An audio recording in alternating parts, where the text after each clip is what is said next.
नमस्कार मित्रांनो, माझं नाव नवीन जाधव. पुन्हा एकदा नवीन ब्लॉगमध्ये तुमचं सर्वांचं स्वागत आहे. मित्रांनो, आज आहे गुढीपाडवा, त्याच्यात आणि नूतन वर्षाच्या तुम्हाला खूप खूप शुभेच्छा. आणि आज जायचं आहे आपल्याला घरी परत मांडवी एक्सप्रेसने. त्याआधी तुम्हाला जिथे आम्ही थांबलेलो आहेत त्या होमस्टेची माहिती देतो. मित्रांनो, आता आम्ही जिथे थांबलेलो आहे हा आहे सारा होमस्टेचा रूम. बघू शकता, इकडे बेड वगैरे जबरदस्त आहे आणि इकडे TV आहे. इकडे बाथरूम दाखवतो तुम्हाला.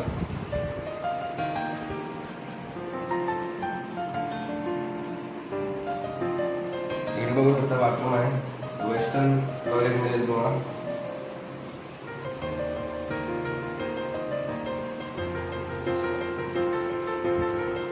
जर मग तुम्ही रूम बघितला असेल तर इथे 4 रूम आहेत. 2 AC, 2 नॉन AC आणि वरच्या फ्लोअरला 3rd फ्लोअरला हॉल आहे. तिथे 15 लोक राहू शकतात. आणि याची माहिती संपूर्ण आता आपण या होमस्टेचे ओनर सचिन साहेब यांच्याकडनं घेऊया. मित्रांनो, मगाशी आपण जी सारा होमस्टेची टूर केली. होमस्टेचे मालक आपल्यासोबत आहेत सचिन साहेब. नमस्कार. आपल्या इकडे किती रूम आहेत? माझ्याकडे 4 रूम्स आहेत. अच्छा. 2 AC, 2 नॉन AC आणि एक मोठा हॉल आता केला. अच्छा, त्याच्यामध्ये किती लोक राहतात? हॉलमध्ये 15 जणांचा पुरा सेटअप आहे. त्याच्यात पुरा त्यांना चार्जर, ब्लँकेट, गादी, टॉयलेट आहे, 2 बाथरूम आहे, गरम पाणी आहे, 6 फॅन आहे. म्हणजे रूम आला तर रूमसाठी राहण्यासाठी सोय आहे. आणि 4 रूममध्ये 2 AC, 2 नॉन AC. अच्छा. त्या रूममध्ये 4 जण राहतात. 5 जण ॲडजस्ट करून रूममध्ये 2 गाड्या एक्स्ट्रा आम्ही प्रोव्हाइड करतो. जादा माणसं त्याचे पैसे. अच्छा. किती दिवसापासून आमचं आता जस्ट 4-5 वर्ष झालेले चालू. अच्छा, 4-5 वर्ष. झाली. कोणाला जर बुकिंग करायचं असेल तर मग ते किती दिवस किंवा किती महिने आधी करावं लागतं? सीझनला जरा लवकर करायला लागतो. कधी 8-15 दिवस जर केलं तरी चालतं. मे महिना पुरा सीझन असतो. म्हणजे डिसेंबर, पुन्हा मध्ये दिवाळी, त्याच्यामध्ये तुमचे रेट डबल झालेले असतात. ते सीझन प्रमाणे. आणि त्यावेळेला येताना शक्यतो बुकिंग करून यायचं. दिवाळी म्हणजे बुकिंग केल्याशिवाय शक्यतो सिंधुदुर्गात कुठे फिरायला येऊ नका. खूप गैरसोय अवेलेबल आहे. लोक 1000चे 3000 सुद्धा मिळत नाही त्यावेळेस. इथला ऍड्रेस काय आहे? म्हणजे बस स्टँड म्हणजे आमचं बस डेपोच्या एकदम मेन रोडलाच लागून आहे. बस स्टँडवरून मालवणच्या उतर जातं. वॉकेबल एक 200 मीटरवर आहे. तुम्ही 2-4 मिनिटात चालत येऊ शकता. रिक्षा करायची गरज नाही. आणि मालवण सिटीच्या सेंटरला बस डेपो आहे. तुम्हाला रेल्वे जर यायला तर कुडाळला उतरला तर तिथून बसनं तुम्ही 1 तासात मालवण स्टेशनला येऊ शकता डेपोला. तिथे उतरून 2-4 मिनिटाच्या अंतरावर आमचं होमस्टे. मालवणचे जरी स्पॉट बघायला गेले तर आपण 2-2.5 किलोमीटरमध्ये सगळे आमचे स्पॉट असतात. त्यात चिवला बीच आहे, त्याच्या बाजूला रॉक गार्डन आहे, दांडी बीच आहे, सिंधुदुर्ग किल्ला आहे, जेटी, राजकोट किल्ला आहे, फिश मार्केट आहे, जय गणेश मंदिर टेम्पल आहे. आणि मालवण सिटी सगळं 2-2.5 किलोमीटरमध्ये तुम्ही फिरू शकता. इव्हन तुमच्या गाडी जरी नसेल तर आम्ही 2 व्हीलर रेंटनं देतो. 4 व्हीलर आहे, पुरी सोय आहे.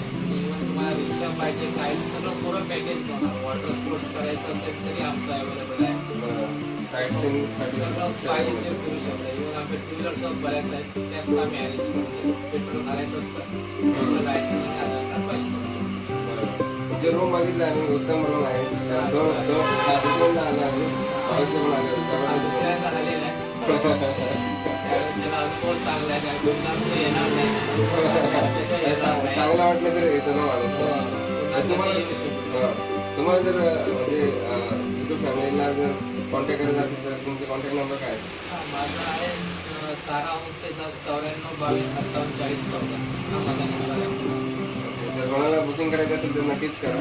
आणि आपल्या व्हिडिओवर असं जरी नंबर टाकला हो, डिस्क्रिप्शन बॉक्समध्ये नंबर टाकला तर जरी माझा एक बाहेर बोर्ड आहे ते जे थोडं शूट करून जरी दाखवलं तरी सगळं डिटेल त्याच्यात आहे. ते टाकलं तरी चालेल. जबरदस्त सोय होती इकडे. जवळपास सर्व हे आहेत ना साईट सीन वगैरे. आणि फक्त तारकर्ली देवबाग एक मालवणपासून 4 किलोमीटर आहे. हा. 4 किलोमीटर तारकर्ली आहे, त्याच्यापुढे 4 किलोमीटर देवबाग आहे. तर तुम्ही एक दिवस तिकडे फिरून येऊ शकता. हा, ते तर आहे. आणि कुणकेश्वर देवगड एक 50 किलोमीटर आहे एका side. ते फिरून येऊ शकता एका दिवसाला. पुन्हा वेंगुर्ला, निवती, बोंबे हे सुद्धा एका साईडला 50 किलोमीटर आहे. ते फिरू शकता.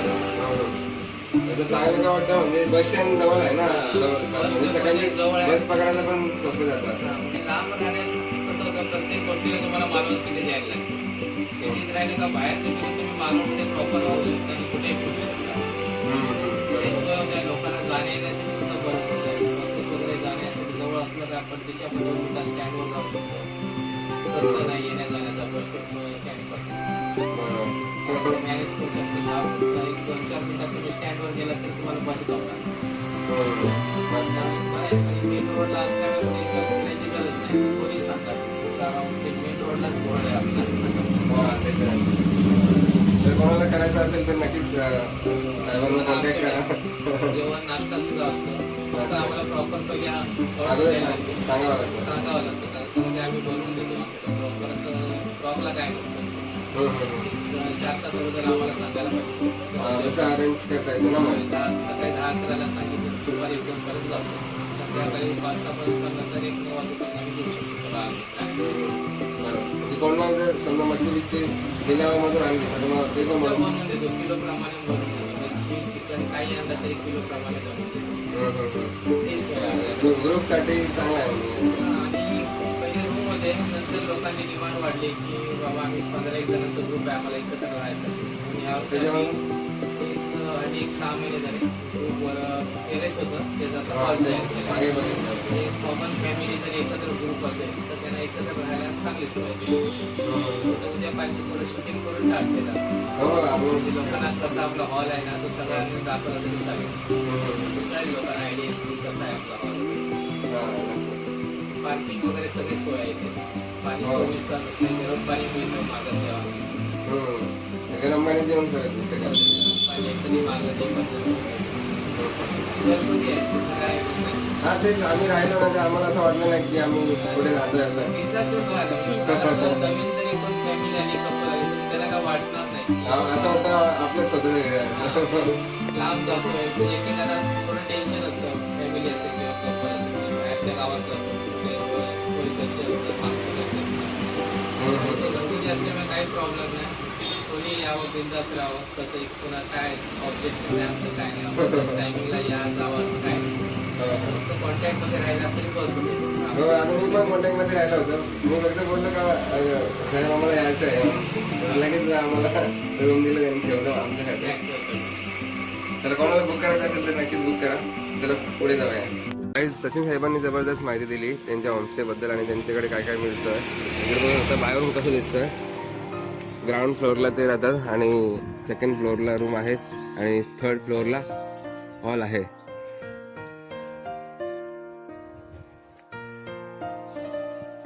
काही होमस्टेवरनं आलो आणि आता आम्ही नाश्ता करायला बसलो. कारण 8:30ची बस आहे. नाश्ता करूया.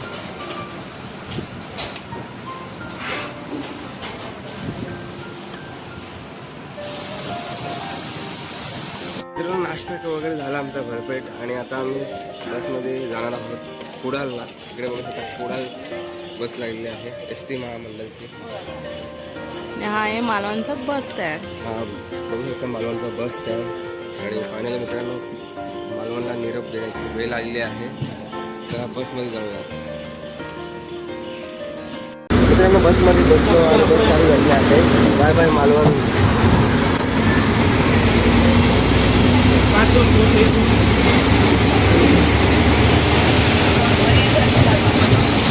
काहीच मालवणवरून आता आम्ही कुडाळ स्टेशनला पोहोचलो आहे आणि थोड्याच वेळात मांडवी एक्सप्रेस येत आहे आणि चला जाऊया आता मांडवी एक्सप्रेसवर. आली आहे मडगाव एक्सप्रेस.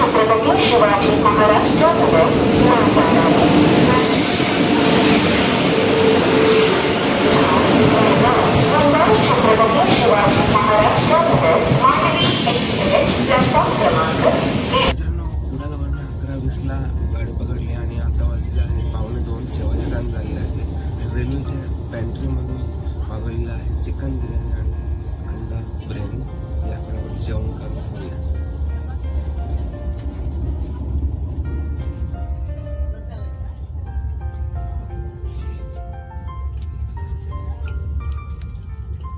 कसं आहे?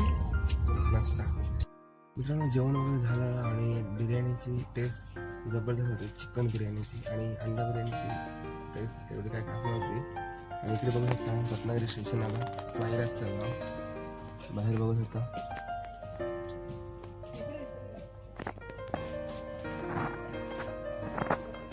मित्रांनो संध्याकाळचा टाइम झालेला आहे आणि आता वाजले 6:45 आणि जवळपास पनवेलला पोचली आहे गाडी आणि आता झोप मस्त झालेली आहे. इकडे बघू शकता फ्रेश वगैरे होऊन कॉफी मागवलेली आहे.